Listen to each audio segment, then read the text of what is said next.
come to do, and I encourage our colleagues here to key into this and let us develop that. Who knows? Most of you will have to come back there as resource persons to develop the place. Thank you very much for inviting us, and we're happy that you guys are doing well there and continue to encourage you. Thank you.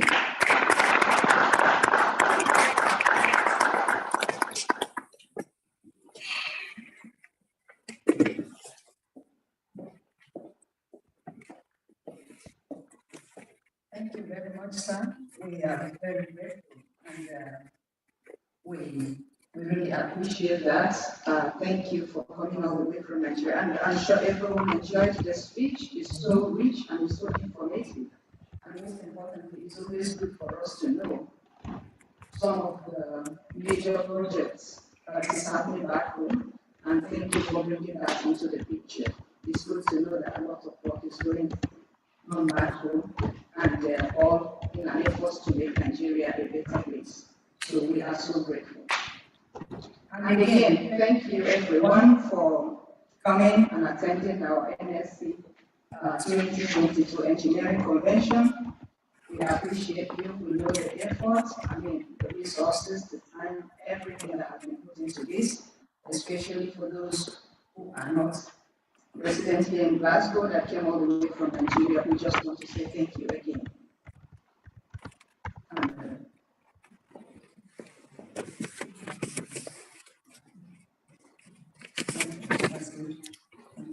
And just before we move on to the plenary session, we would like to take a 10 minutes break before we move into the next session of the program. So, we have tea and coffee and biscuits there. This is the time for us to interact and chat with each other. It's all social part of capacity building. We're here to collaborate and connect, which is part of capacity building. So please take 10 minutes to interact with each other. Thank you.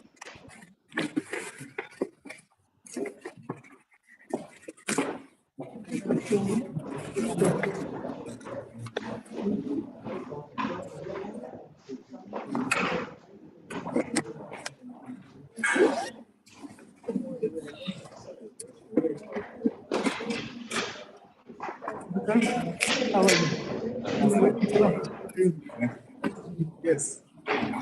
Oh, I got you. That's a simple. Oh, okay. Oh,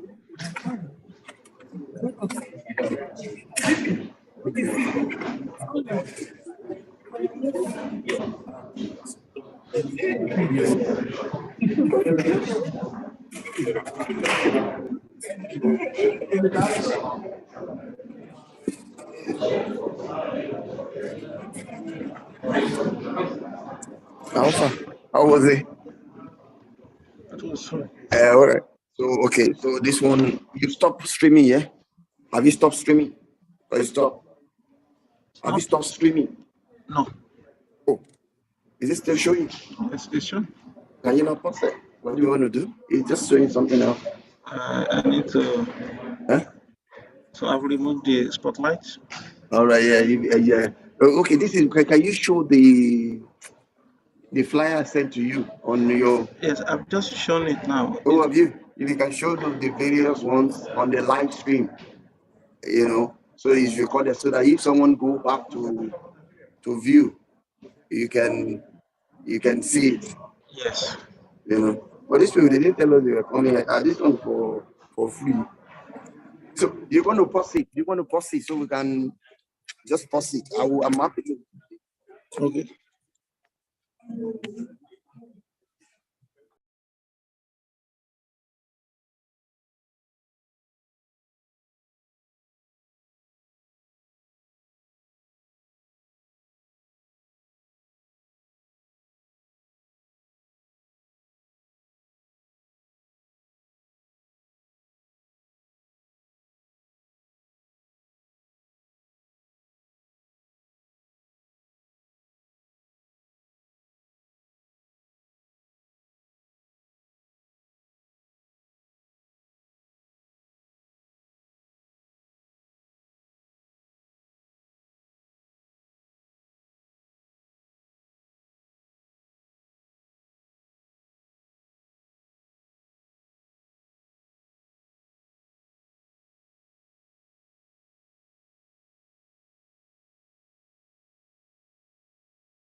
We've been using phone and All right. using my phone and the other one. So the cable is not. I don't know why. All right. So can you just if when you are recording it, it's only you don't have to record people that sit alone, just to create the impression so that people will not be discouraged. The other people that want to. Okay. Apologies. I'm so sorry.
How are you?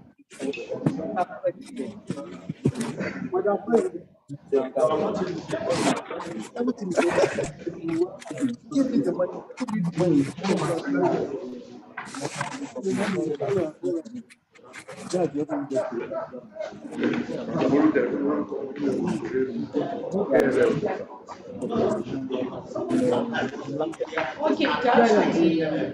This is guy. Where did you come from?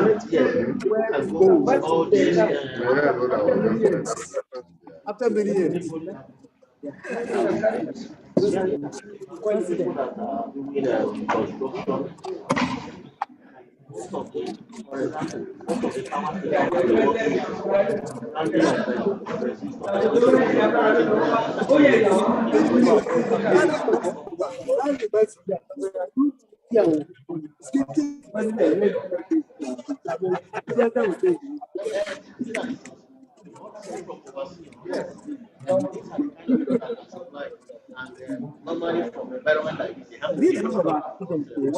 Yeah, I have one friend in church who I used to because they always insisted that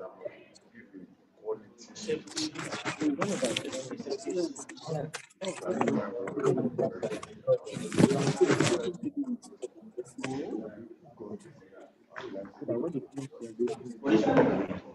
a quality.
find someone. But all these things are for you to take out. So things like this, you can go with one of them.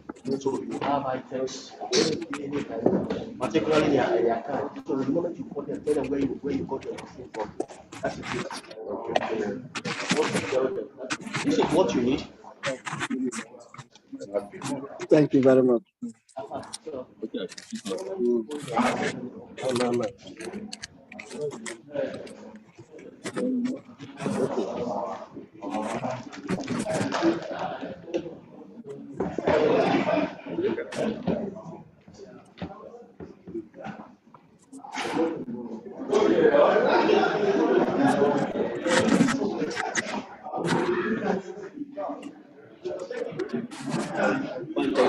Hello. All the way from Nigeria.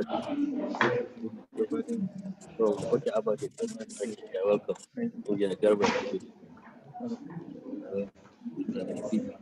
Membership. Yeah, yes. Thank you. Hello.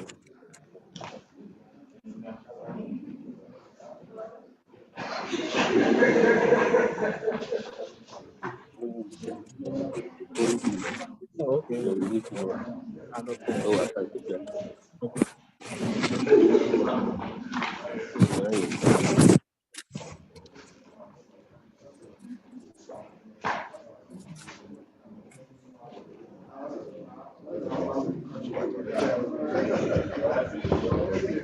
Plus 23480 378 60206. Yeah. Okay. I don't know if maybe the problem internet from here. Yeah, you can. Yes.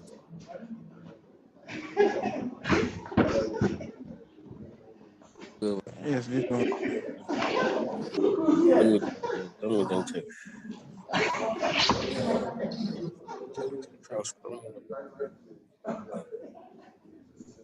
Okay, 079.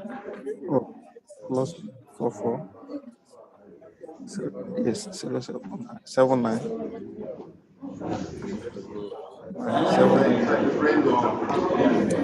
123.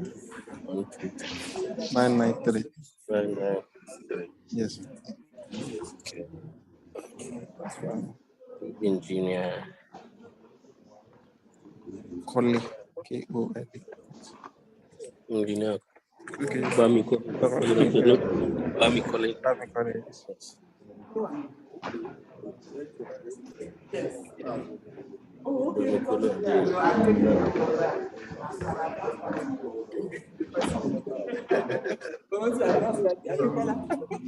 Advanced practice. So, stereo complete. Engineer.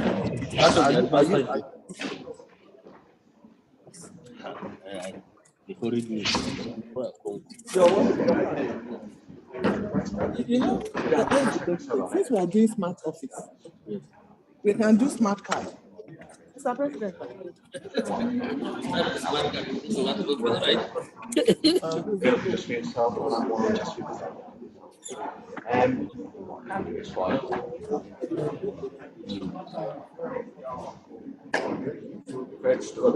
That's not a problem.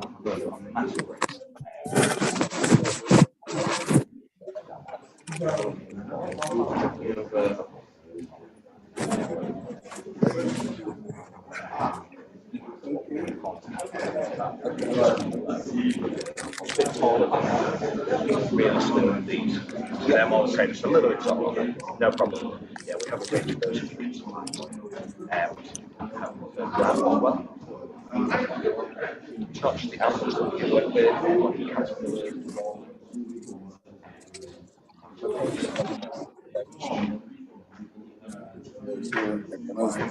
drop your my emails on that.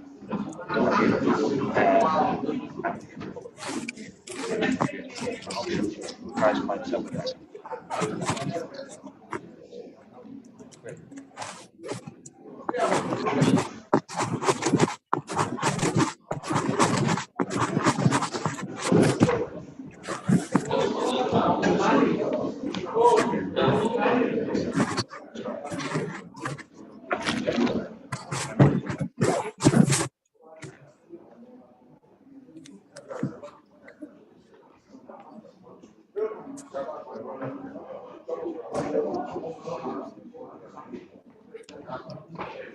This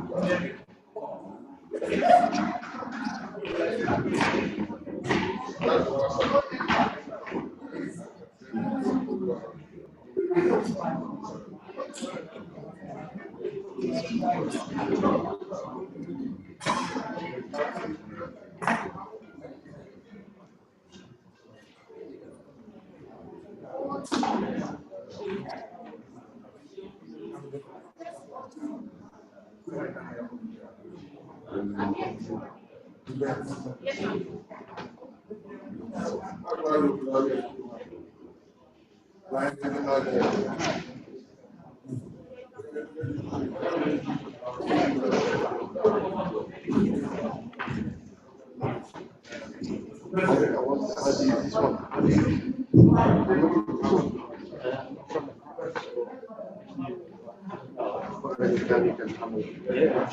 Which one are the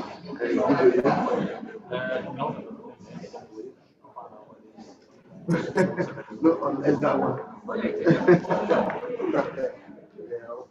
What of this one?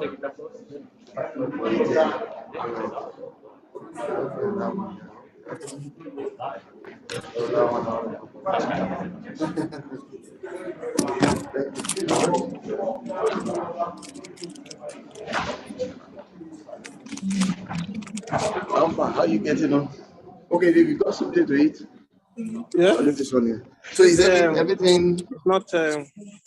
It's not. Where's the cable that the man brought? This one. Okay, I now saw this cable. I never know. I got the cable.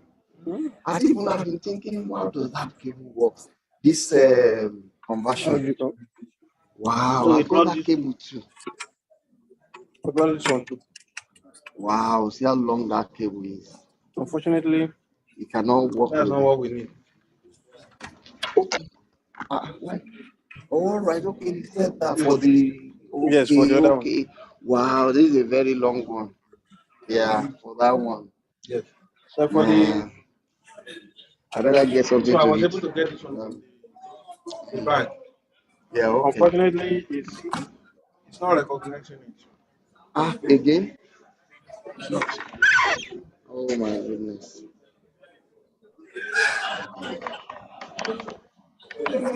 What, or do you need to change the cable?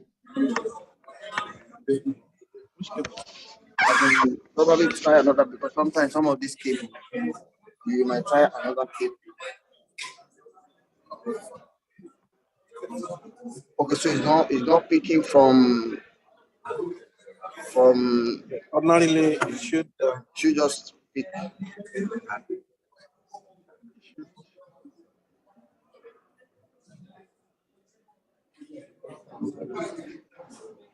Okay, you mean to pick the video? Oh, but it's not on. Try to put it on. Let's see first. Maybe when it's on, it will trigger the. And let's start to do a recording.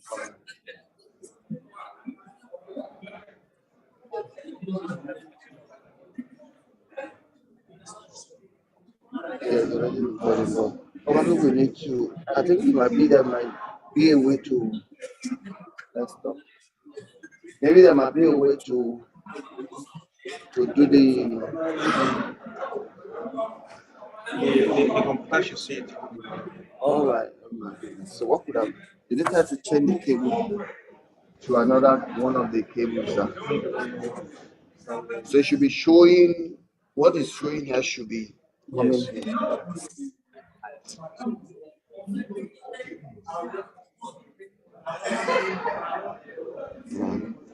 I will try to throw the invitation open to most people. I didn't turn up. No people to come. Everything should be full. Oh yes. And And it's the distance. Like another thing. Some people might only be one day they can spend. Because you know if you are doing this, you need to take today and tomorrow on holiday or you annual leave. Some people don't even have annual leave to spend. You get what I mean? So they will say, okay, I'd rather take one maybe tomorrow than you can combine tomorrow with weekend, that kind of thing. Yes. I got something to work to because you know it's an early start. Even up until 12 a.m. yesterday, not even slept. And that's serious. But when did you go to bed? I think I went around 12, between 12 and 1. All right.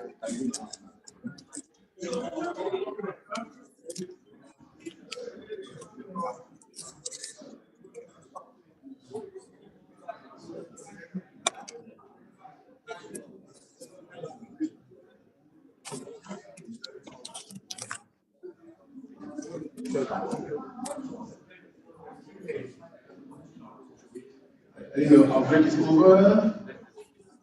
To just have some time so we can come back to the seats. You can continue with the program. So you can take a copy to your seats. It's not so you can take a copy to your seats or your biscuit. I know we all want to socialize, network, we've not seen each other for a long time, but we need to start.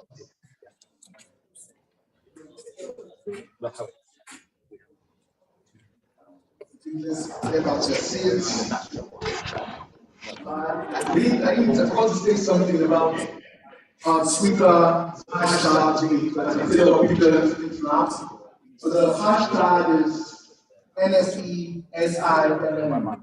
So hashtag NSESILM. So when you snap the pictures, if you're on Twitter, you can put that on Twitter. So as you're snapping pictures, put some on Twitter. I've already put some of our pictures, one from our NSE president already.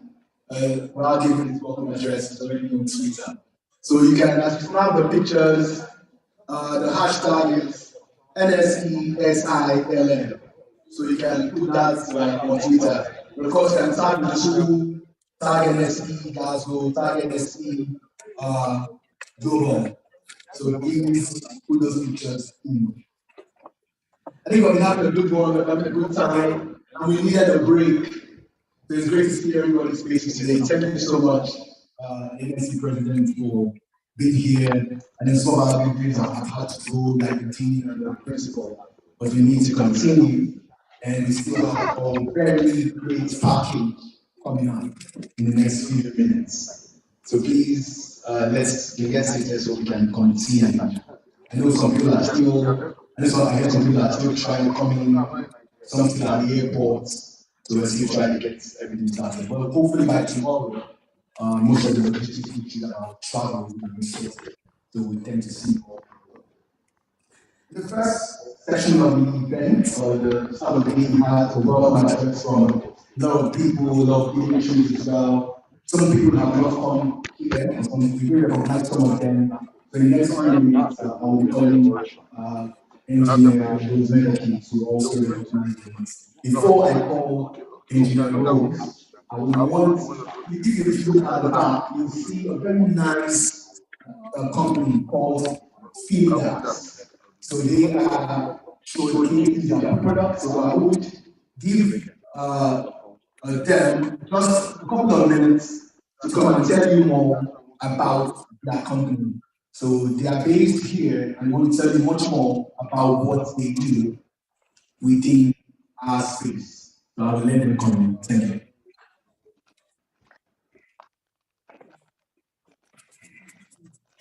Thank you, everyone. First of all, thank you for inviting us here today to be able to represent Philadelphia and Francis Kirkwood companies. It's an honour really to see everyone come from so far as well. So you'll see myself, my name is Kieran, and my colleague Josh at the back. We've got a wide range of products to show you guys today. We're a company based in Manchester and have been going since 1868. So we've been around quite a while through the industrial age and all of that. It's actually a family-run business as well. We are on our 5th generation of the third family with Tom Kirk leading the business now.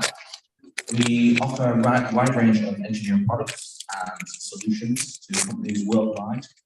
We include our fasteners, we've got PPE, we have workwear, we've got our personalised workwear as well, which we do all in-house. a massive range of 200,000 products, which we keep in our warehouse in Manchester as well, and it's even more expensive than that. So if you have anything you're interested in at all, just pop down and speak to myself or Josh.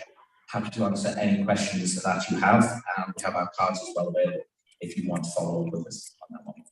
Thank you very much. Hope you enjoyed it. Thank you.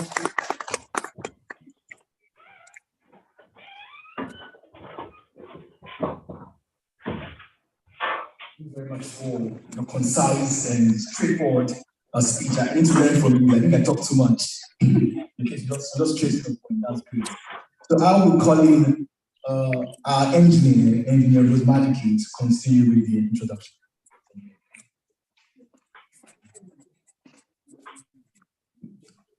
Mr. President, Chairman, all protocol duly observed. Thank you very much. When I made the introduction, some of the Nigerian delegates came in later. Please, may I request that all the people that came in after the introduction from Nigeria and other places can be upstanding in the demo. So some of them, yes. Please, Mr. President, do I have the permission? Let them just mention their names because I don't know their names. Some of them. Would that be okay? Or will it take too much time? Okay. Please, can you be upstanding? Please, your name, where you come from, and where you work in Nigeria. Just 5 minutes will be done. Thank you. Starting from you. Yeah, I'm Engineer Ademola Adetifa from Lagos. I'm the chairman of JAS Integrated Services Limited, another gas services company. Thank you. Engineer Rajula, the operation manager of Polar Technologies Limited. Thank you. I'm Engineer Usiago Actor Sarati, Managing Director and CEO CCS Technology based in Lagos. Thank you.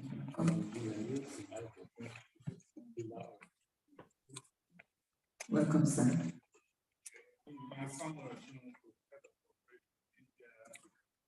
Welcome, sir.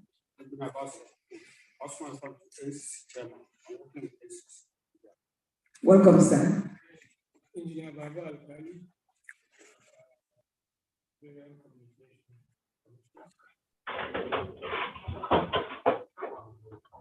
Welcome, sir.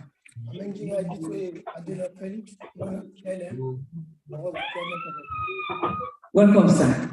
That's our past Vice President, 3 times Vice President of the Nigerian Society of Engineers. Okay. Okay. Okay. Engineer Comrade Martin Nigerian Society of Engineers, Aba chapter, and the President, National Union of Electrical Lawyers. You're welcome, sir.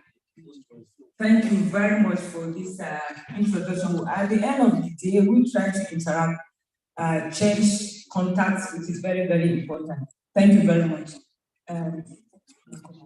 Thank you very much.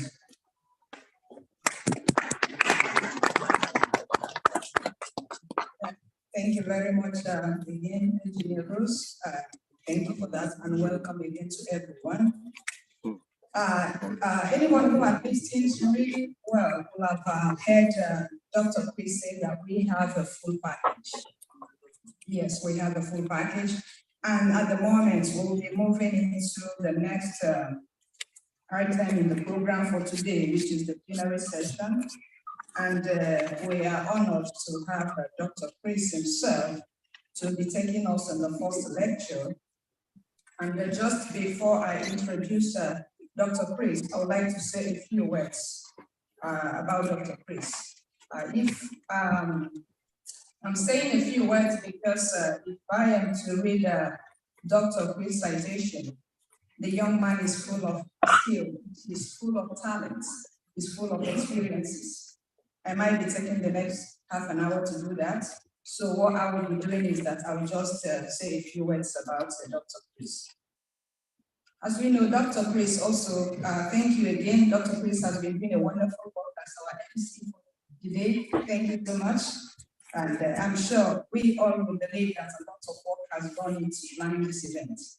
Sometimes the effort, the resources put in planning events is always done on the ground and people don't see it. And again, thanks to our chairman, Dr. Lucien Agustin, is only a testament that we have a very strong, stable, and experienced leadership here in Glasgow. Thank you again. So yes, Dr. Chris, as we know, Dr. Chris is a reader in leadership in the School of Business and the Creative Industries. He's also a chair of the Staff Forum for Research here in the University of the West of Scotland. Dr. Chris graduated with a first-class degree in pharmacy and practical pharmacy, assuming managerial positions before moving into the field of management.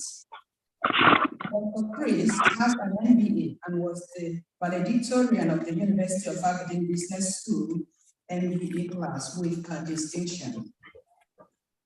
First-class distinction. I'm happy I'm reading Dr. Chris' profile. In addition, he also possesses a PhD in leadership and other postgraduate research and teaching qualifications in literature. Furthermore, Dr. Chris is an active member of several land organizations. He is the chair of the Leadership and Leadership Development Specialist Interest Group of the British Academy of Management. And as a chair, Dr. Chris fosters learning in the domain of leadership and develops alongside this uplifts in activity and research with the aim of bringing together the academic and practitioner experiences at points. Dr. Chris is also the Director of Social Innovation, Leadership and Management Research Group. And as director, he promotes new insights on social innovation, leadership and management through research and reflection on practice. And also, I would like to say that Dr. Chris is the chair of the Academy for African Studies, and he's the fellow of the Institute of Business Administration and Knowledge Management. Dr. Chris is also an active member of the Protracted Crisis Research Center, Institute for Small Business and Entrepreneurship, International Council for Small Business, Center for African Research on Enterprise and Economic Development, Higher Education Academy. Dr. Chris serves on several review panels and committees, and is also an external examiner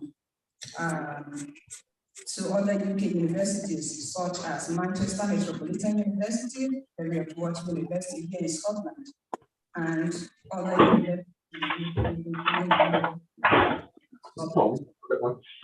Dr. Chris is the editor of Manchester African One of those is actually yeah, one of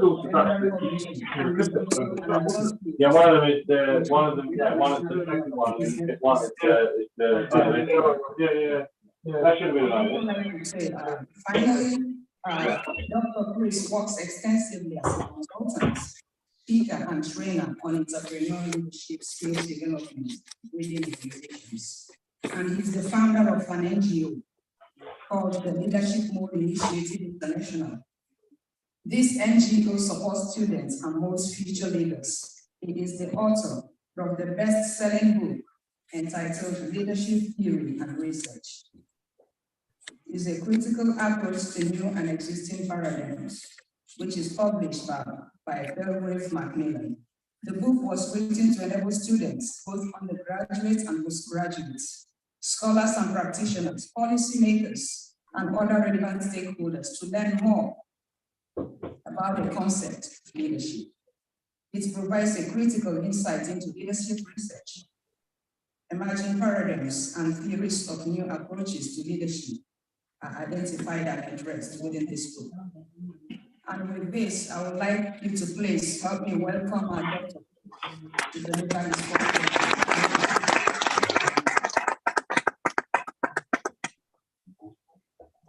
Thank you so much, gentlemen, for that very humble, how I put it. It was very, that was too much.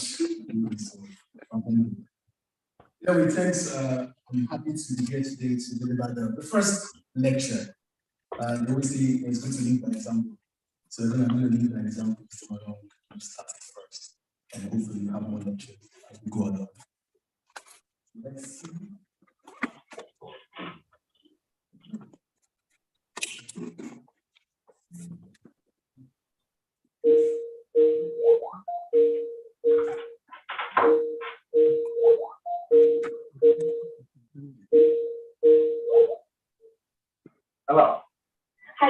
just a quick one. What say about approving contract payment? No, he didn't actually, but I was actually in the background when you rang, and I had a sneaky suspicion it might be in mine. So I was just waiting for the text message. I'm just looking at it now, so I'll do that. Oh, perfect. Also, this one's been rejected. The springtime one coming back with more queries. Oh man. Do you have? I know. Do you have 10 minutes to go through it? Claire would mind popping on the phone too. He's wondering now. I've got a call at 12, but I'm doing that one. Yeah, I mean, I'm on my limit of You can see I'm a product of that as well. Sorry, I like to move around most of the time to hear with you, but I think I'll try to stay cool so you can hear my voice. So the whole idea of the theme of today is looking at the role of diaspora capacity building. And for me, leadership is so important. Leadership is the key to capacity building. If you want to build capacity, then you need to know how to lead. So in the next few minutes, luckily for me, the next person is not going to be available. So I was happy because it means that I can talk too much. I have more time. But I think the whole idea for us to reflect on this, then we'll be able to have a good Q&A to see what we can do about where we are. So, introduction, I think I won't talk so much again about that. I think gentlemen have already given a good introduction. I think this picture is great, isn't it? I snapped it recently, but I was looking for a case to showcase that picture. So that was one of the pictures I did. But like gentlemen pointed out, I'm a pharmacist. So I'm still a pharmacist, but I'm still registered with the Pharmaceutical Society of Nigeria. So when I left Nigeria, how many years ago now? 12 years now, and I moved to the UK. And that's why it's so important, because we're talking about diaspora, the role of diaspora. Why do people move in the first place? I'm a pharmacist, I'm still a pharmacist. And of course, left Nigeria, because I always tell people that right during the COVID time, most of my colleagues there to ask me, Christian, are you sure that you shouldn't be in pharmacy? You should be very rich at the moment. You'll be making some drugs, or you could be getting a cure for COVID-19 or something. But of course, I'm happy to be where I am. I moved to academia, and like Jeffrey pointed out, I've been in that, of course, with my group. Then I'm an author of a good book and also a humanitarian as well. But I believe that it's very, very important that you're able to give back. And I strongly believe in giving back. I think that's what I was so touched by the NSE president when he was talking about this kind of communication, like trying to develop the young engineers as well. But of course, today is all about capacity building, and I'm taking this from United Nations. So for capacity building, it's about process of developing and strengthening the skills, abilities, processes, and resources that organizations need to survive and adapt in a fast changing world. So it's about building resources, it's about building skills, it's about getting people to be better. And that's the whole idea. How can people become better? How can we develop the right skills going forward? And for me, like I said, it's about leadership.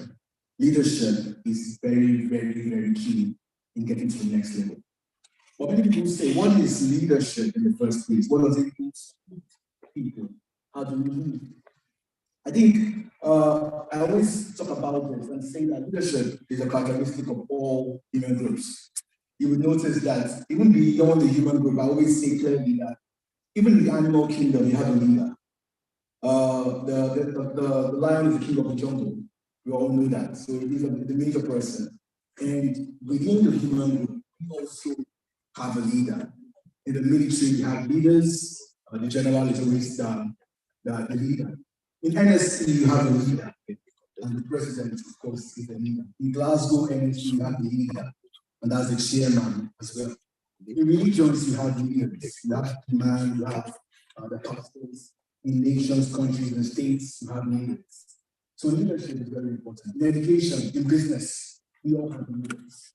But the problem is, although we talk about leadership, although it's the most observed phenomenon, yet we don't understand it. That's where the problem is.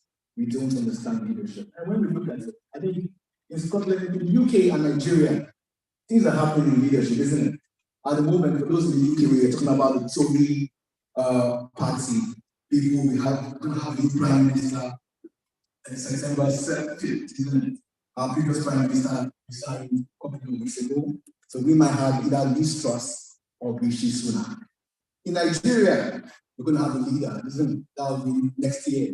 So we don't know who's going to be the leader. Is it going to be Atiku Abubakar? Is it going to be Bola Ahmed Tinubu? Or is it going to be Peter Obi?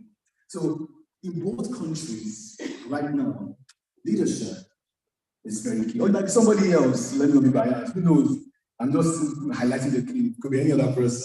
But I know, of course, in the UK, we are looking at that from that perspective.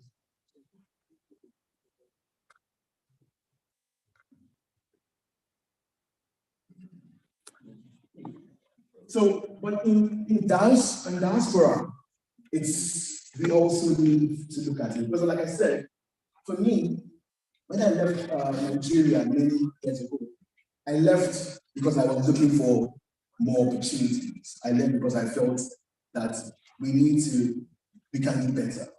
So we have in diaspora, we have leaders in diaspora. We have noticed that even based on what the UN has said, Nigerians are usually the most educated people in the world today. Go to the US, Nigerians are the ones really doing a lot. In the UK, we have a lot of people that are Nigerians that are doing very well. So we are really shaping the narrative of how people should lead. We have great people from the diaspora that are coming here, and they have become leaders in their field. They are leading and they are doing well.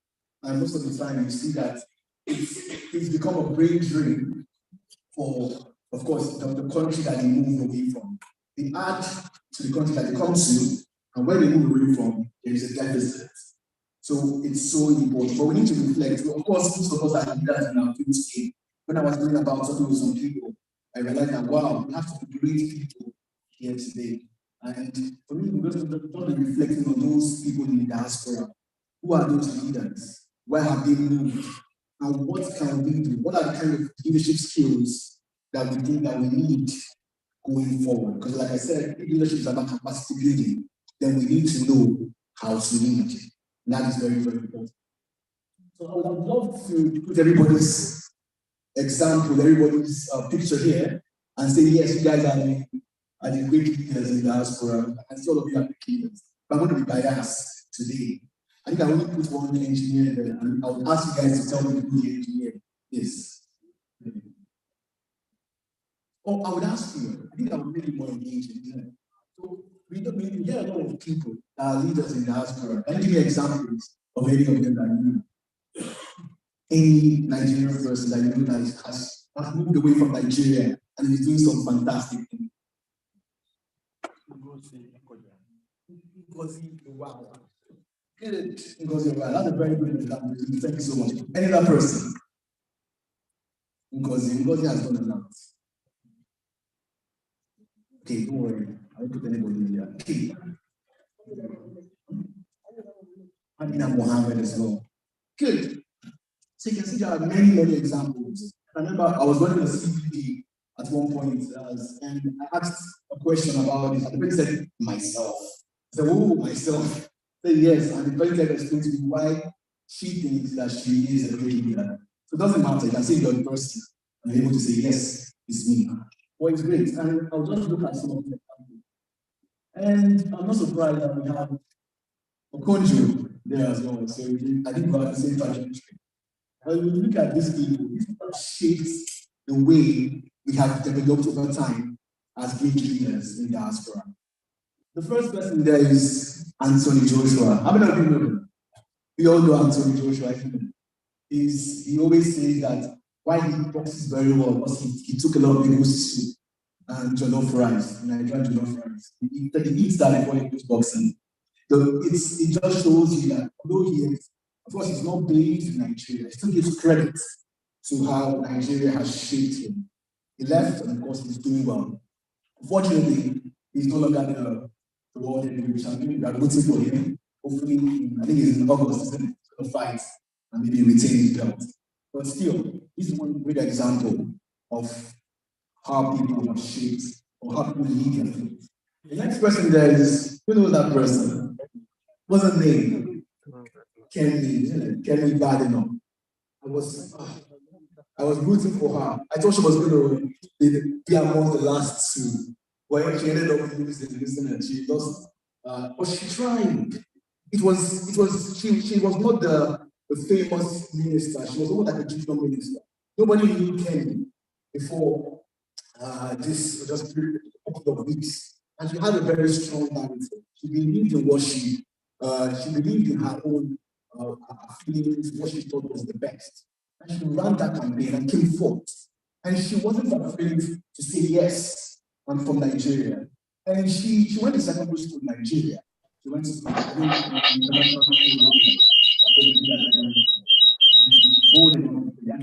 although she was saying that, yes, I want UK to be better than Nigeria. But of course, she also recognized that there is much more to give. She's one of those people that can look up to. Hopefully, in the next couple of years, who knows, she might become Prime Minister of the UK. Then the next person there is, okay, do you know Kenny is also an engineer? You know that? She is an engineer, it was intentional. She's a software engineer. So maybe we should have invited her. What do you think? She should have been here. She should belong to the Nigerian Society of Engineers. So please, Chairman, go and make her the fellow. Make her the fellow and invite her here. She will be to Lali. I know she likes her. And the next person is Philip Emekwani. How many of you know him? Yeah, Philip is another great inventor. He's, of course, produced one of the fastest computers based in the US as well. He shaped the way you look at microcomputing. I want to say it's almost linked to engineering, like most of you already know.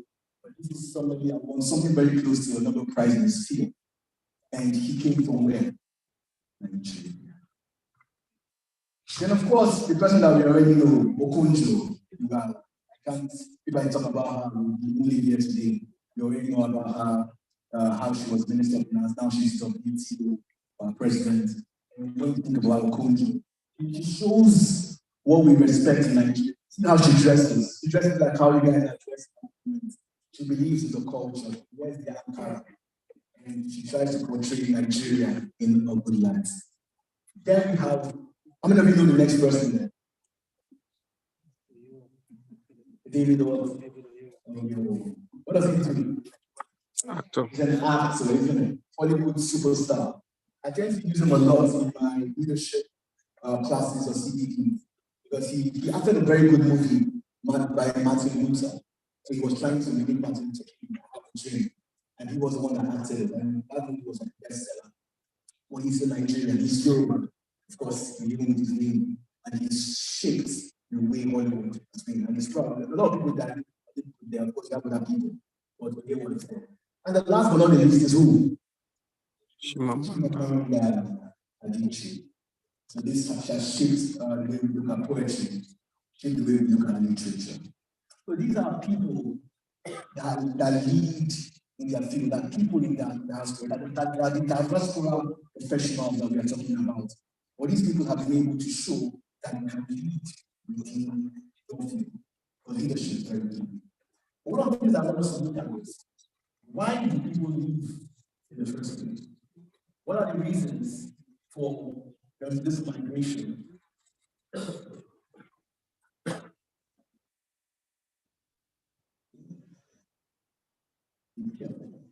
So the reasons for migration, of course, why do people leave? Okay, let me ask you guys. Why did you leave?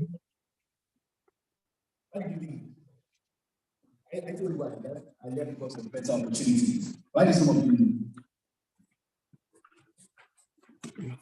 Anybody? You can be truthful. Why did you leave Nigeria? For a better education. Good. Better education. What else? Career progression. Okay, good. Better education, career progression. Anybody? You can be truthful. Greener, I like that. Greener pasture. The pasture is green. When Scotland, it's very green over here. Rural Scotland, the pasture is Because they water it. that's Because they water it. I like you. You found a wife here, isn't it? Marital reasons. Better opportunities. It's still better opportunities. Exactly. Better opportunities. But I like your marital reasons. You can move to Jupiter for love. It's always important. Love is important in reality. So marital reasons clearly is also important. But the truth is, many people, based on research, marriage is an audience. What we have noticed is that people look for better opportunities, like the NSE president, like you said. Most of the things you're saying, greener pasture, marital peace, all those things are products of better opportunities. Corruption, unfortunately, has been an issue, but of course, it's not an issue. It's not an issue. So far, what we had, it is not, nobody has mentioned corruption. All of them mentioned corruption. Nobody is running from Nigeria because of corruption. Nobody is running Nigeria because of poor infrastructure to be connected to better opportunities. They are connected because if you have better infrastructure here, then it's better opportunities. But corruption, none of us is running leaving Nigeria because of corruption. Yeah, that's true. Corruption will make you stay there. It will make you stay there. Exactly. Okay, so either way, we all agree that linked to what? Better opportunities. Whether you're looking for corruption or whatever, anything at all is what? Manage the infrastructure by corruption. Security, isn't it? Also better opportunities. Like, the security challenges are what? Better opportunities. Because you believe that you get better security here. So this is just what research has shown. Even Nigeria, many developing countries, this is why people migrate. They really believe because of all these things, they believe that the grass will be greener on the other side. But one thing that is so important, and I think the overarching thing is leadership. Because in order for you to have a place that would provide those better opportunities is a product of what? Leadership, the kind of leaders that you have. If you have effective leadership, then all these things would happen naturally. It would happen to you. So most of the time, all these things are linked to, okay, yes, we need great leadership because great leadership will provide better opportunities. If you have great leaders in the UK or in Scotland, things will be better. If you have great leaders in Nigeria, things will be better. So leadership is so important in today's world. And that's why I say leadership is the most important thing that you can do. But of course, I can always say, if leadership is important, and that's why most of the time we say, okay, yes, we want great leaders, we want people, we want, if I'm going back to Nigeria, we want Buhari, we want Jonathan, yes. But yeah, leadership is to start with what? Yes. In order for you to be a great leader, you need to know the skills required for leadership. Because if you don't know the skills, if you don't have the skills, you can't be a great leader in the first place. Most of the time, even if you don't want to be a leader, as a follower, you need to know those skills required for leadership. And if you notice, is when you know those skills, and when you have those skills in the first place, that's how you can be productive. So today, I'm not going to spend my time telling you, oh, don't vote for, of course, the Democratic Party member here. So I won't be saying voting for Liz Truss or voting for Rishi Sunak. You want to ask the question?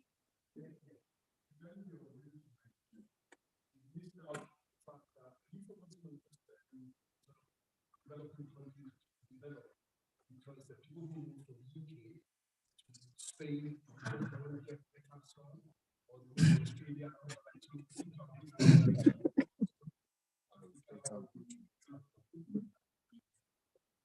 I totally agree with you, really, because I have a lot of people that move from UK for better opportunities. So better weather, of course, better weather. Although in Scotland, to be fair, the weather is not Scotland. But of course, people move because of all those opportunities. But for me, today, I'm more concerned about Nigeria as well. I'm more concerned because that's where we're all trying to. I'm looking at Nigeria and looking at the UK from that perspective. That's for you. So the focus is on you. But I agree really that you can move from US to Canada, maybe, like you said, marital issues or marital reasons can move for different things. By the end, it's all about knowing why you want to move. Huh? Exactly, isn't it? Yes. Better opportunities. No, it's true. I like the way this lecture is going, isn't it? I would have loved the Q&A to go, but I think this is how I like it. I like it very much by engaging.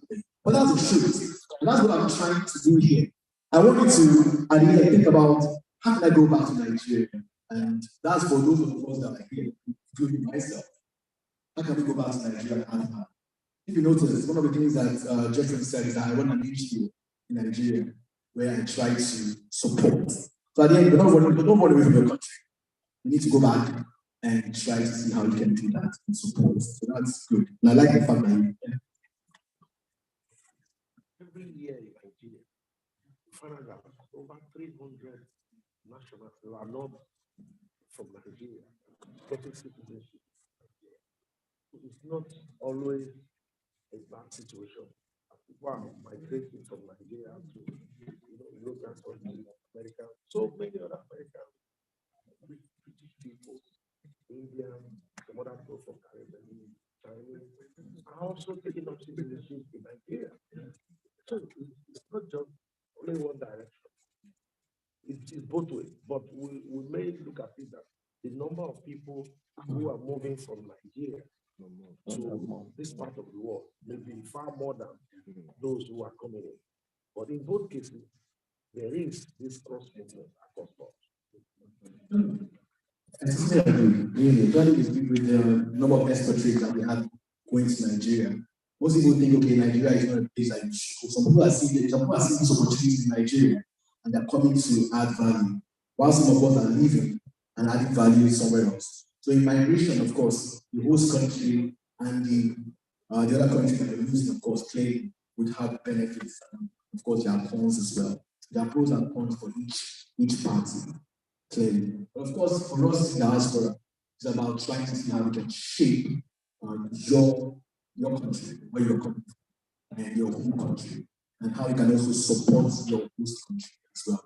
So not just supporting your host country, but most of you that are here, also see how you can support your home country as you go along. Oh, good. So I'm happy. So please feel free to engage and interrupt, ask. So like I said, it's so important that we look at leadership. So if we want to shape our narrative, if we can't blame anybody, you have to think about yourself. Like, of course, most of us know J.F. Kennedy and his famous quotes. And what's the famous quote? Anybody? Don't think about exactly. Don't think about what America can do for you. Think about what you can do for America. Most of the time, people always think about, oh yes, this person's fault. That's it. This person is to blame. Think about what you can also offer. Because at the end, you need to be ready for leadership before you can be a leader. So today, what I'm trying to tell you is, okay, those people that I have mentioned, those people that you've cited as examples, what are the kind of skills you think as a leader you should have? Because that is so important.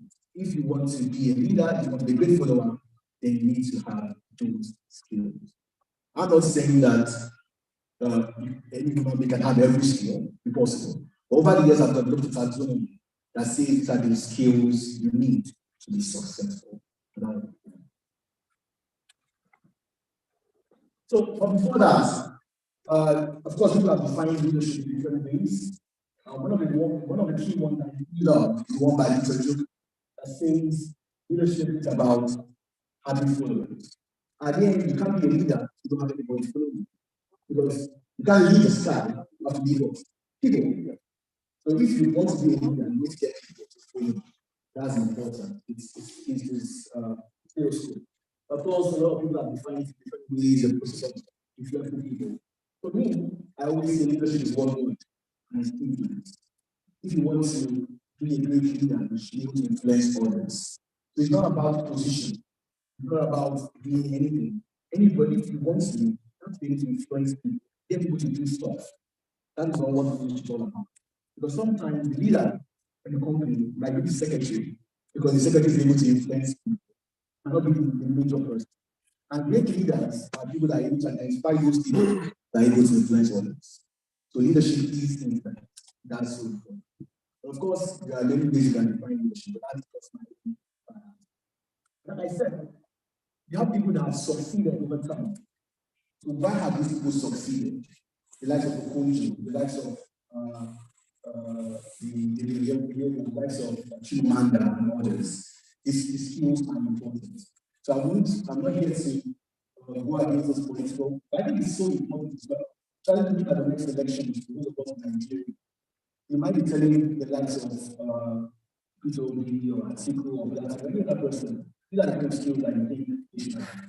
Maybe when you are also trying to vote, ask yourself what are the skills that are important. For me, of course, I can't determine who's going to be less conservative, party member of America, but these are the kind of things I expect my leaders should also have. And most importantly, for you, these are the kind of skills that I need to have. So for me, this is a taboo. I think I wouldn't go in so much. But these are the kind of leadership skills that I think are important in today's world. And I will try to explain them. I think with what's happening in the world today, with COVID, with everything, one of the skills that we have noticed that is important is empathy. Empathy is very key and is a very important interpersonal skill. We need leaders that understand. We need leaders that are compassionate. We need leaders that are able to identify with. Empathy is key. And if those people don't understand you, if they don't have that soft side for you, then you can't have them as leaders. So empathy is very key. So you need to have that. So at one point, as a leader, you need to be passionate, you need to be compassionate. Empathy is key for me. And my research has shown that. I think another important part is communication and listening. Leaders should be able to communicate. Leaders should be able to listen. I think what I would do, maybe let's call it debate around. Let me ask you, what are those skills that you think you should have in leadership? Rather than just tell you. What are the skills you think leaders should have? Anybody? Don't worry, I know you've seen it already. Humility. Good. Someone said resilience. So I will go back to that. Accountability. Great. Patience. Vision. Good. Selflessness. Tolerance. I like that. Courage. Good. Any other person? Organizational skills. Innovation. Being innovative. Effective communication. Expertise. I think I need to reflect on my tattoo and add some of those things that you guys have said. I think there was one particular one. I think that is very important. And I believe that strongly resilience is key in the sense that, especially for the people in the diaspora, one of the things that we have noticed is that most people succeed because they are resilient. Resilience is very, very important. A lot of you said many things. Innovation. Someone said accountability. Very, very important. You need to be accountable as a leader. Accountability is key. People should trust you. I think somebody said honesty or communication skills. And people talk about that. Honesty is important. You should be honest.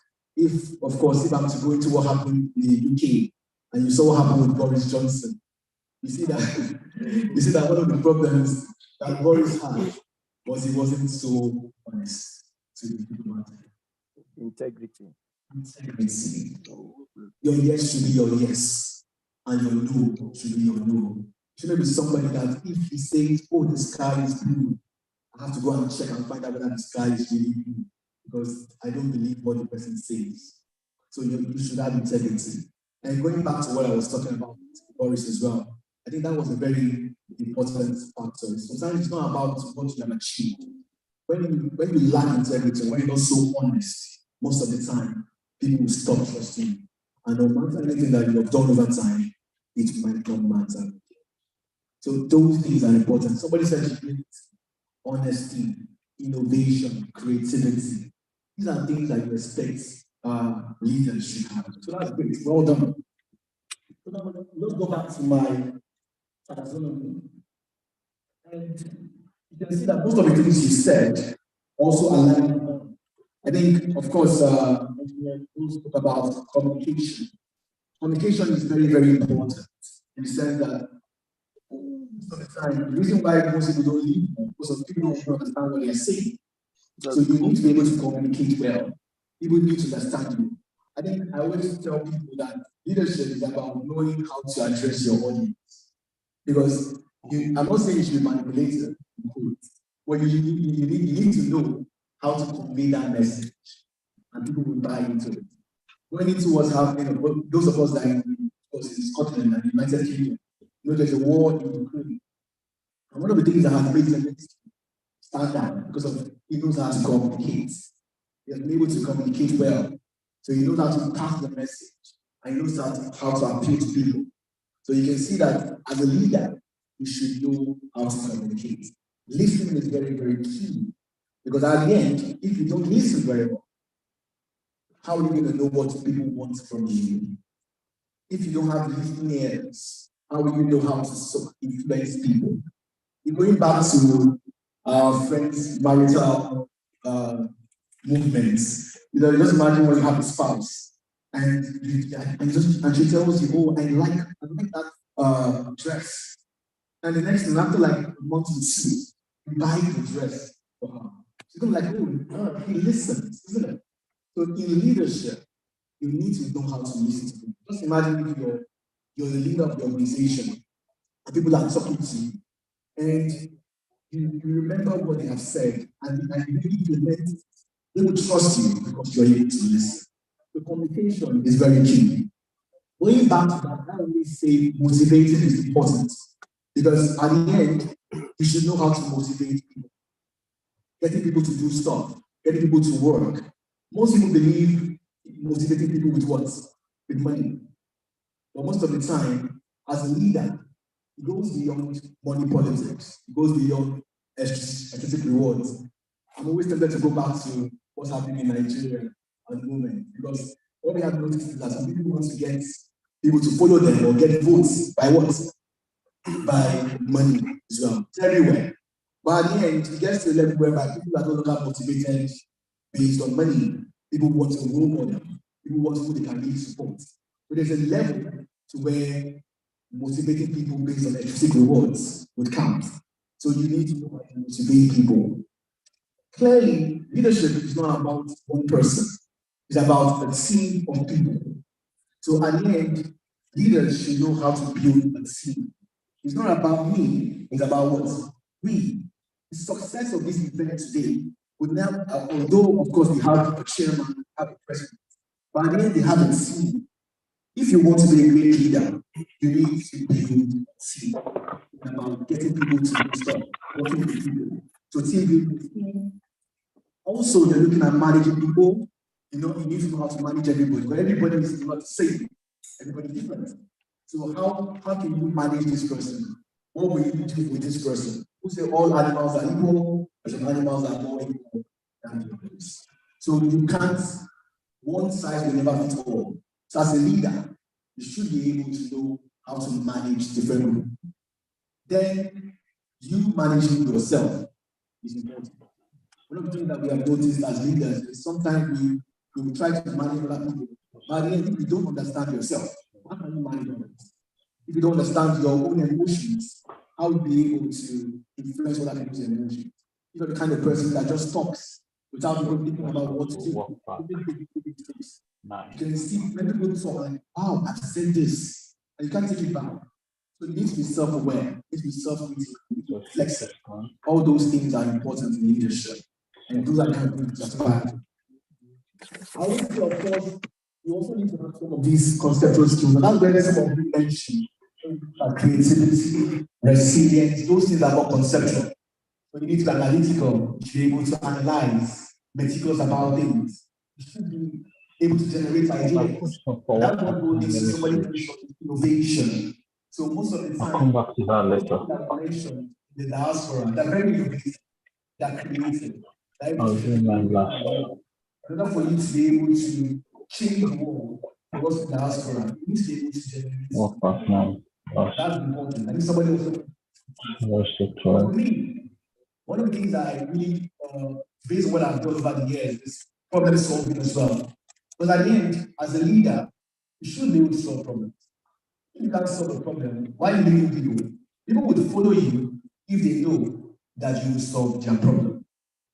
Most of the time, when we vote, we are promised that I will solve the problem.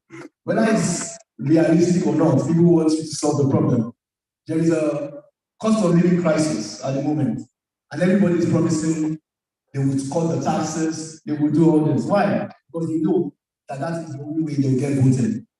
Or if I am the president of Nigeria, I will solve the problem of what's happening in Nigeria, maybe security, power, war, I don't know that is still on. But those things are what? Problem solving as well. So I'll try to rush as really as possible. So there are other skills, strategic planning, but at the end, being able to envision is key. It's so important that as a leader you're able to see the picture. Because I need a leader that can tell me where we're going to be in the next 5 years. Create a great picture of where we're going to be. That's why people have a manifesto. What am I going to achieve? I know our NSE president has a very fantastic vision about how he wants NSE to look like. And that's why you follow him. That's why you trust him, because he has a vision. So as a leader, you should be able to have a vision. But beyond that, you should also be able to plan. Because if you have a vision and you don't plan, you become a daydreamer. So at the end, you need to have a roadmap of how you're going to achieve your vision. I want to create a better Nigeria. How are you going to do it? Nigeria, Scotland will be great in the next 5 years. How are you going to get there? Those things are important in leadership. Decision making is very key, but at the end, especially in today's world, you need to be decisive. You need to be able to make some great decisions, quick decisions, because things are usually changing. If you're not decisive enough, then you can't do well as a leader. Other skills I would also want to reflect on. I mean, somebody said expertise. For you guys in engineering, clearly, even for us here, one of the things that is important is all of you are what? Engineers. That's technical ability. For you to be the NSE president, you need to be an engineer in the first place. So in your field, you need to be good at what you do. So that's why many Nigerians don't believe in education. Education is key. Let nobody deceive you.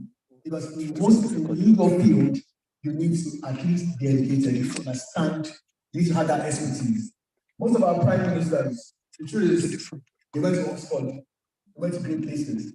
Because of what? His expertise. You need to be able to have that expertise as well, because it's so important. Business functions, I won't elaborate too much on that, we don't have so much time. But as leaders, at the end, one of the things you need to know is that you need to understand how to run a business. I'm not saying that the country, one of the reasons why Donald Trump, not many years ago, but one of the reasons why he was elected, because many people thought he's an entrepreneur and he'd be able to run America in a good way. He pushed that narrative, and sometimes it works. It works very well because of the need to understand business. But finally, and this is where I like the most, because my expertise is really entrepreneurial leadership. As a leader, you should be able to identify opportunities. You should be able to exploit them. In the world today, those people that have excelled in their field, you are able to identify those opportunities that nobody will see.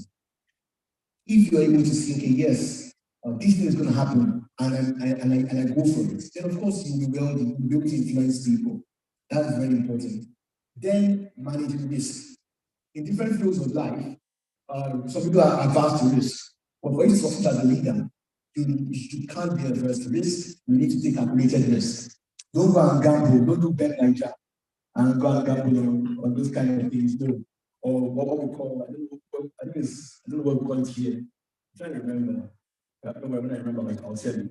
But still, what we're trying to say is that you need to take calculated risk. As a leader, you should be able to manage risk. You have to take risk, don't be afraid to take that. But think about the repercussions of your risk before you go along. So I won't talk about it, but the truth is, you need to be able to develop those skills, and that's important. So looking at what I've said, I've highlighted those skills, but how can you develop them? There are many ways. Mentoring is important. It's so important that you mentor people. Go for training programs on leadership. If you think that those skills I've highlighted, you need to work on them. We run these programs in the university. We run a lot of CPDs, but it's so important that you also try to learn more about leadership. Personal growth activities, the last one important to me, because at the end, you need to take ownership of your own journey. Leadership is a journey. If you want to be better, then you need to be able to identify those opportunities, read books, go on programs on leadership, be a better leader. Most of the time, it's what you read that will determine who you are. But finally, it's all about practice. Practice, practice, practice. Practice makes perfect. If you want to be a leader, don't be afraid to put yourself in that position. Even if you're going to fail, failure is not bad. Learn to fail. Because at the end, when you fail, you will succeed. Thank you. And please feel free to ask me questions.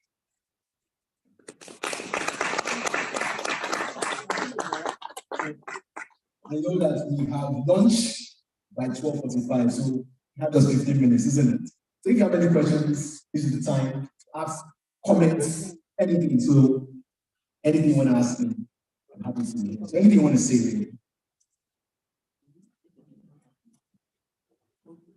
So questions, or anything you want to ask, or comments, really. Thanks. Thank you, Dr. Chris. Thank you for taking your time to go through this very sensitive and important topic, not just Nigeria, even in the UK as well. As you know, that there's a lot of leadership crisis as we speak in the UK as well. I just want to, the question is now referencing to Nigeria, for example, where we have the leadership is I would say chaos at the moment in terms of the politics. You mentioned something about people see things in people. What about the case whereby, you know, you highlighted something before about the corruption, maybe people migrated because of the corruption and all that. How can we gauge, or how can we evaluate and come out of it to actually select a good leader as we speak? If you look at everybody that you look at in Nigeria, as all the parties, for example, you can't see anybody that is, you say, clean or purely white, or you can say they always have something cockroach in their cupboard. What can we do in that regards to vote for that kind of, what are the factors that I know it's a personal thing, but maybe you to share more light on this will help us to give us the direction. Thank you. Thank you very much, Mr. Chairman. Clearly, I know, of course, questions like this will come out clearly because of, at the moment, we have a lot of political battles, both in Nigeria and in the UK. And at the end, the truth is, no human being is perfect. I don't, anybody that says that I'm perfect, I don't have any totality, and of course, that person is lying. So at the end, what you need to do, and that's why we highlighted those skills as well. So at the end, you have to reflect. Those people that you have as candidates, what are the kind of skills that they have? What can they really do? If empathy, if integrity for most of you is key, then that should be something important in your own voting card. You need people that are honest, people that have integrity, people that are able to, people that have a vision. So if you have a candidate that doesn't have a vision, just wants to be president, doesn't want to be prime minister, without a vision, should you vote for that person? So those are the kind of things you need to ask yourself. If you have a president that doesn't have a plan, that doesn't know what he or she wants to offer, should you vote for that person? If you have a president or you have a candidate that is not empathetic towards people, that wants everything to go his or her own way, is that the kind of person you want? So those are the kind of things you need to ask yourself. These things are important, but at the end, we are in a position to influence leadership. So those things should be key. But most of the time, don't ever think that you can't shape it. I think over time, some people might say, oh yes, no matter what I do, my votes will not count. I'm not going to vote. I'm not going to do this. They already know who's going to be prime minister. They already know who's going to be president. It does not matter. It matters because at least your own conscience, you know that you did the right thing. Okay, that was something. I don't know. Didn't see much about conflict management or crisis management with respect to even negotiation. So we have war going on in Ukraine and Russia, and of course, crisis all over the place. So where would you place crisis management? Because even if you have all the best of skills to engage or be in leadership, crisis is going to pop up from somewhere, whether it's big or small crisis. So it's going to come up somewhere. So conflict management, crisis management, that would be good. Thank you very much, Sha. I think you're very correct. Right now, I'm doing a lot of research on crisis management or crisis leadership. I have a doctoral student that is even working on that. That's become very, very important. You need to lead during crisis. Where would I put it in the taxonomy? I would put it on problem solving. That's the way I would have put it prior to that. This taxonomy, of course, is been 5 years now. So it's a long one. So that term of how to solve crisis would have been more of problem solving. But of course, at the moment, leaders should know how to lead during difficult times. And we are in difficult times. We are facing crisis. We are facing a cost of living crisis. For some people in Scotland or the UK, say Brexit is a crisis. Depends on how you voted. So, but we are all facing crisis, the Ukraine and all that. So as a leader, you should be able to strive during crisis. You should be able to solve that problem. I'm happy with the fact that for most of us as engineers, really, I think that is one of the things that you tend to do very well. But you need to know how to manage crisis or lead during crisis. But as leaders, crisis leadership is important. And these skills I'm talking about are also important in leading during crisis. Because at the end, for you to lead during difficult times, you need to have empathy. You need to make tough decisions. You need to be able to solve problems. Because the truth is, in the world today, there will always be crisis. The pandemic really was a crisis. Because to be fair to our leaders, our prime ministers, anywhere in the world, even to the American president, they didn't know that there would be COVID-19. So they were put in a position that they had to address crisis. Some people did well, like this is the crisis, so I would say some people didn't do well, like Justice Adin and some other people who did quite well in addressing the crisis. But as a leader, you should know that things might not just happen the way it has to happen. Thank you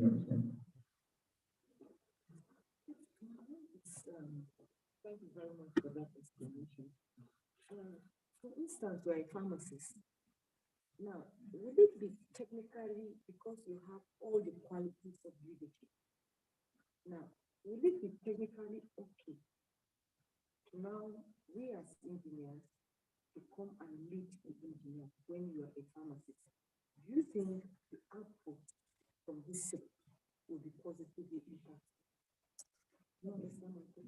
Are you saying that to the engineers be pharmacists?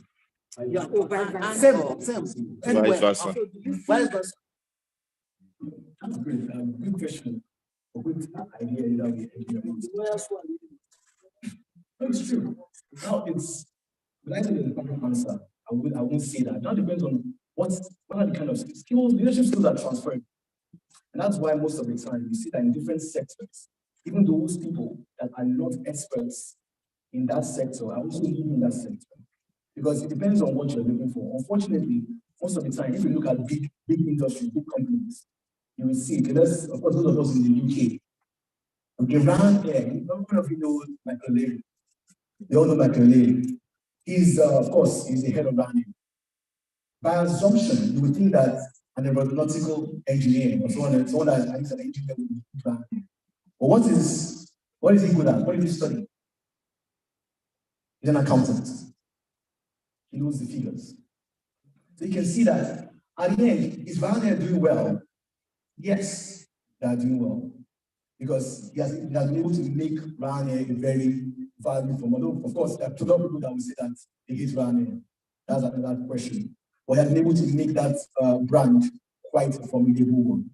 So sometimes you need, those skills are important. But it gets to a level, because at the end, within an organization, like if we look at, of course, a place like Apple, those kind of places, you need somebody that knows about innovation, that knows about creativity. So it depends on the sector. In a sector where the technical expertise is so important, then somebody that has that technical expertise is required. But as you go high up the ladder, some of the time, what's important are interpersonal skills, conceptual skills. And you just need somebody who can get people going. So even if the person is not an engineer and the person is a pharmacist, but that person is able to get the engineers to do the work, why do you need that person to be an engineer?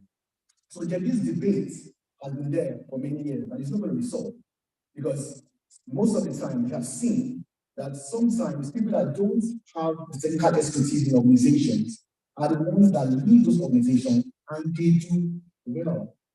And sometimes you have people that have the expertise in that organization and they don't do well. It can be vice versa. But I always say it depends on where the organization is at and the skills that are required. Leadership skills are transferable, and most of the time, if it's about conceptual skills, if it's about interpersonal skills, then you don't necessarily need to be a pharmacist or an engineer to be great at that. It's just to support you a little bit and just to counter an experience. And also caution those of us who are in diaspora. The belief is that those of you who leave Nigeria and come here, your psyche has changed, everything has changed, you know how systems are run better, and we expect you to go back and run it. Sometimes it is not. I left government where technically an engineering organization. First, 2 chairmen that run that regulatory body were not engineers. In fact, sometimes when letters come in, they are addressed as engineers. But they were not engineers. One of them was an economist. And we all know utility regulation has more of economics than engineering. But the economists are the closest to engineers because they talk about production. Then the second one was a lawyer.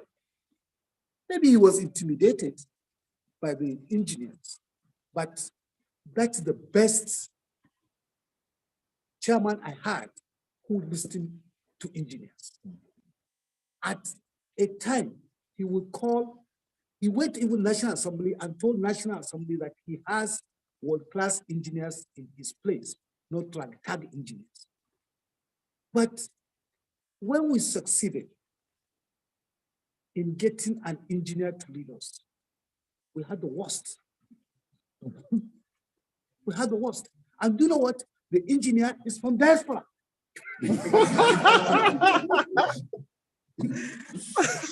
I hope you understand. This is somebody, and let me tell you, you've written books. This guy has written books in his field that if you are a power systems engineer, you talk about that man, you know him. But when he came into the system, there are so many things as a leader that he missed. You understand? And I would rather, if government had wanted me to do, I would have said, make him the executive secretary of NUC. He would have performed better. But in that particular one, there are people I met in the US. If you must pick from the US, you must pick an engineer, please go and pick someone who has worked in a regulatory agency in the US and bring him to run a regulatory agency in that place. I hope you understand. So we also miss that technical side of it. And at the same time, the technical side is not the only thing. All the things you have mentioned, they account. They are part of it. And when we are picking leaders, it's not because this man comes from this area. There's something that we are missing that's not in all parts of the world, but it is only in Nigeria. The moment you sit on the seat, you start looking, oh, this man is from my place. This man is from this place. Oh, we fought these people, so this man will never come close to me. So we need to fight that if we want to run. If, as you come back to Nigeria, you will be surprised. If you are given an appointment, people will come with their own selfish ends and won't come around you. In fact, I take it from Nasru El-Rufai. He said in one of the lectures I attended that the way he rates an organization, if he goes there, the chief executive officer is surrounded by his own native people. He knows that organization will fail. As I'm talking to you, my office, I have people from different areas in Nigeria. I know the challenge I'm passing through. My own people will come and say, you brought a Christian to be your PA. In fact, even Christians are asking him, your name is Ima, and you are PA to the president, who is Mala. So these things, you don't have it here, but we have those ones in Nigeria, and we need to also work around them. If you listen, some people came and said, your government is taken over by your deputy president. So what? So what? We want to meet, we want to take NSE to the higher level. And for that, the knowledge is not only in your own tribe. The knowledge is not only in your own race or your own religion. It belongs to everybody. And if you want to work, look at the team. I've just whispered to him that we must invite you to join our smart team. Yes, it doesn't matter. You are a pharmacist, but you know what we need, and you have it. So we will invite you because you have an NGO in Nigeria. We'll invite the NGO. Through the NGO, you join us, and we will work. That's my promise. I'm telling you, you will be part of it. Let us work together. Thank you. Thank you very much, Mr. So happy for the offer as well, sir. Definitely. It's a privilege to work with you, sir. Thank you so much.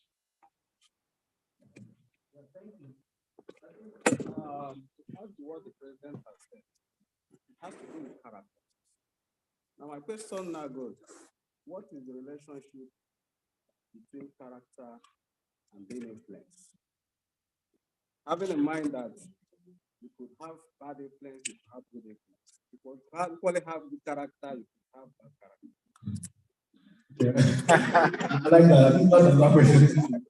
Depending on the fact that it's lunchtime, I'll just say 2 days before we can go for lunch. Like I know most of us are already hungry.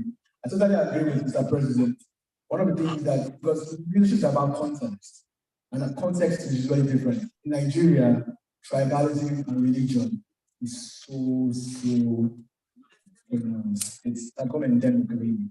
So people would not, no matter how good the other tribe is, so far this person is from my tribe, I must have that person there.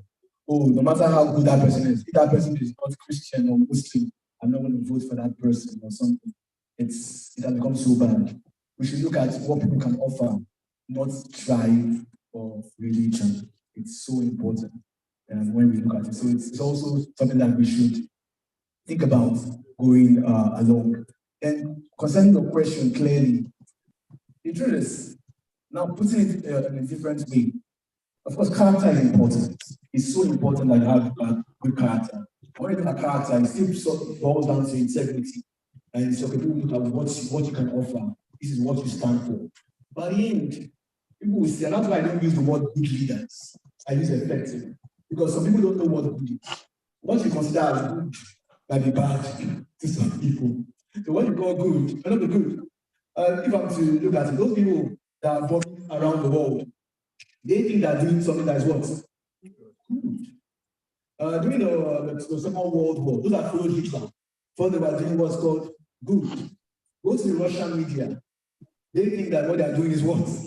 Good. Those in Ukraine think what they're doing is what? Bad. So at the end, leadership is a very, very funny situation. It's very tricky. So when you look at character, you have to ask yourself, what kind of character are you looking at? I would say a positive character that will help people to achieve a common goal. So if the goal is something that will be useful to everybody, then that's the kind of person you want. But if it's one man's goal, one man's selfish interest, then that's not the kind of person you want to follow. But at the end, good, even leadership itself is a very subjective term. But that's why upon everything, a lot of people love Hitler. And a lot of us, our leadership scholars, have asked ourselves, is Hitler a leader? Or was he a leader? Some people say he was not a leader, but leadership is about doing good. Well, Hitler was able to influence people. So it now depends on what you consider that. That's why there have been different approaches to leadership over time. There's ethical leadership, authentic leadership. So we always invent one form of leadership to try to address what you're talking about. So if you say he's not a leader, then maybe he's not a leader. I won't bore you with so much about that. Maybe we could talk about that later. But thank you so much, Judgment, also for being with me. I think it's time for lunch, so I'll let Judgment come in and tell you where to go for lunch. But thank you very much, and hope you have a nice day.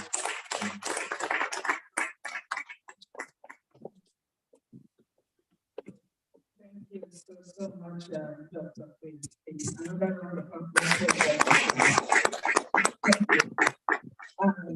I thought I understood what you said when you made the statement, we have a full package. It was only before you went into the, well, I say the characteristics of a good leader, then I told myself, okay, now I'm clear on what you mean by saying there is a full package. So thank you very much. It's so much, there is a lot of information there. It's very informative, so inspiring, and of course motivating. So we appreciate that. And also we don't want to take for granted all the input suggestions that we got from the members. So we are so happy and we're grateful because, I mean, it made the session very interactive. And you could see that nobody was bored when you were talking. So, I mean, you have all it takes, and thank you for that. And just before I explain where we're going for lunch, one of the things, I was thinking when Dr. Chris was talking is, and also I remembered what our daddy was telling us about the work going on in Nigeria. I was trying to, well, I say categorize where the engineer belongs, because I was at a conference about 2 months ago, and there were like 3 themes for the conference: changing people, changing technology, and then changing planet.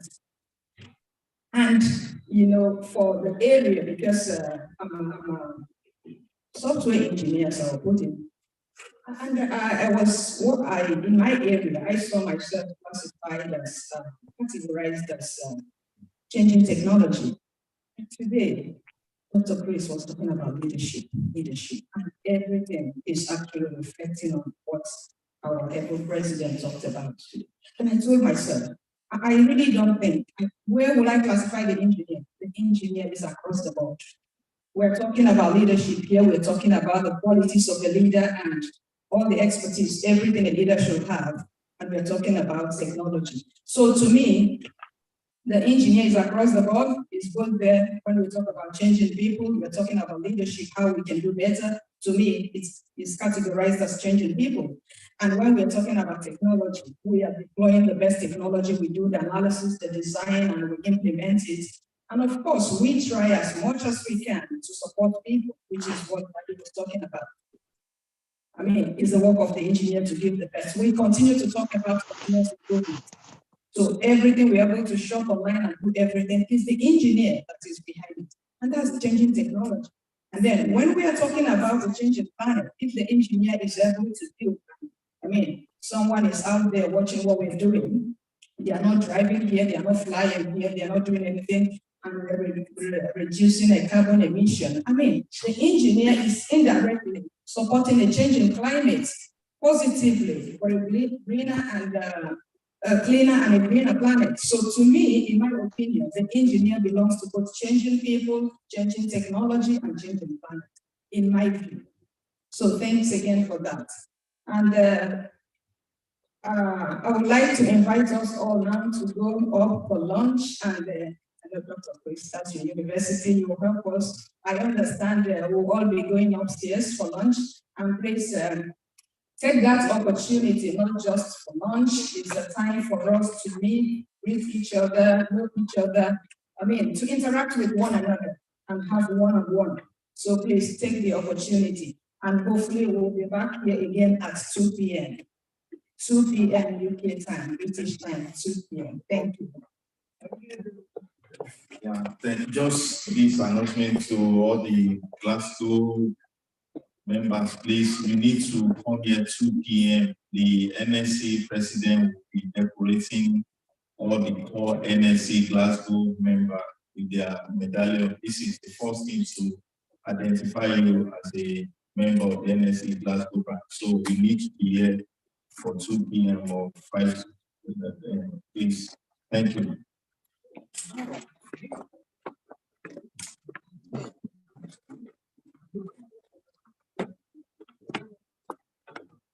Sorry, briefly, we found a SIM card on the floor. So if anyone is missing their SIM card, is MTN, Nigerian SIM card, please get in touch.